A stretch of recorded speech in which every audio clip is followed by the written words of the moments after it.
Antes da pandemia do coronavírus atingir todo mundo, um dos produtos que a gente mais ouvia falar eram os fundos imobiliários. E muito provavelmente você tem fundo imobiliário. Antes da crise, esses fundos estavam negociando a algo em torno de 10 a 15% de ágio. O que é esse ágio? O que acontece no fundo imobiliário é que ele tem duas fontes de valor. A primeira fonte de valor é o valor dos imóveis que tem lá dentro. Periodicamente, o gestor do fundo imobiliário, ele contrata uma empresa, às vezes duas ou três, faz uma avaliação dos imóveis e ele contabiliza essa avaliação na sua contabilidade. Então é o valor do patrimônio, é o valor de todos os imóveis, todos os prédios que ele tem dentro do fundo. Além disso, um outro valor do fundo é o fluxo de aluguel que ele recebe. Se o fluxo de aluguel está aumentando, o fundo está conseguindo renegociar os aluguéis, ele vai distribuir mais dividendo, ele vai distribuir uma parte maior desses aluguéis. Então esse é a outra fonte de valor. O mercado estava comprando muito, os investidores estavam comprando muito esses fundos, o que aumentava a demanda, e criar um fundo novo não é algo simples, não é algo rápido, então o preço desses fundos subiu. Outra coisa, gente, importante é que esses fundos são negociados como ações. Depois que o fundo é formado, o administrador do fundo ele contabiliza, ele registra uma determinada quantidade de cotas. Cada cota é dona de um pedacinho. Essas cotas são registradas na Bolsa de Valores, na B3, e elas são negociadas como ação. Então, sempre que há um aumento da demanda por fundos imobiliários, o valor da cota aumenta, porque muita gente querendo comprar, pouca gente querendo vender, o preço sobe. E se acontecer o inverso, o preço cai. E o valor também pode oscilar. Com a pandemia, gente, esses fundos que estavam negociando com um ágio de 10 a 15% chegaram a negociar com um deságio de 40%. O que quer dizer isso? Vamos supor, se o valor justo, se o valor patrimonial do fundo é 100, o preço da cota também deveria ser 100. E essa cota estava sendo negociada a 110, 115, e eu vi alguns fundos negociando a cota a mais de 120. No auge da crise, há uma semana e meia atrás, esses fundos estavam negociando a 65, 60 reais, enquanto o valor da cota era 100, ou seja, um deságio de 35, 40%. Por que um deságio tão grande?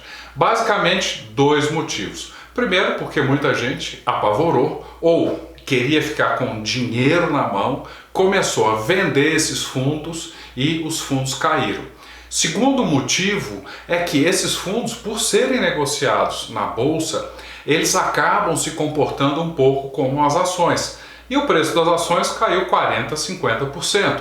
Então o investidor, olhando a queda no preço das ações, ele assumiu que o preço do fundo imobiliário deveria cair e começou a vender, provocando a queda. Tem fundamento essa queda? Uma parte sim. Por quê? Porque no médio prazo o preço dos imóveis não vai subir. Infelizmente, a gente não sabe quando que voltamos a operar normalmente, mas o que nós sabemos é que o valor dos imóveis vai ficar provavelmente ao longo de todo o ano estável e inclusive em algumas regiões o preço dos imóveis deve cair, principalmente imóvel residencial, lojas, salas devem cair. Imóveis comerciais maiores, que é normalmente o caso que acontece nesses fundos, talvez não caia tanto. O segundo motivo é a vacância. O que é isso? É o inquilino devolver o imóvel e não pagar mais o aluguel. Então, com essa pandemia, algumas empresas podem encolher e, quem sabe, até devolver uma parte das salas, dos andares que eles alugam desses fundos imobiliários. Então, o fundo vai ter uma sala vazia que não vai gerar renda, então ele não vai distribuir dividendo.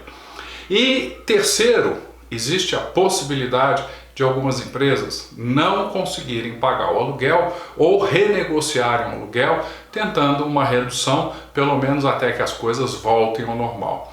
Então existe sim uma justificativa para que o valor desses fundos caia, por consequência, o preço desses fundos também caia. Agora, na minha avaliação, 40% de queda é muito.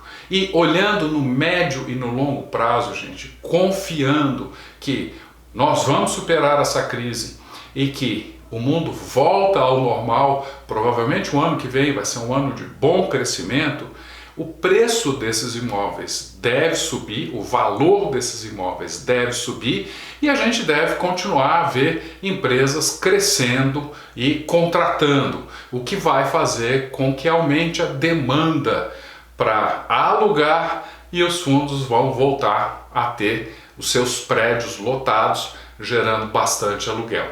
E finalmente, com a taxa de juros muito baixa, mesmo com menos aluguel ou aluguel mais barato, o dividendo que esses fundos vão distribuir deve ser ainda melhor do que a taxa de CDI no Brasil, que está muito baixa e todos os economistas estão dizendo que deve cair mais no futuro próximo para níveis nunca imaginados antes.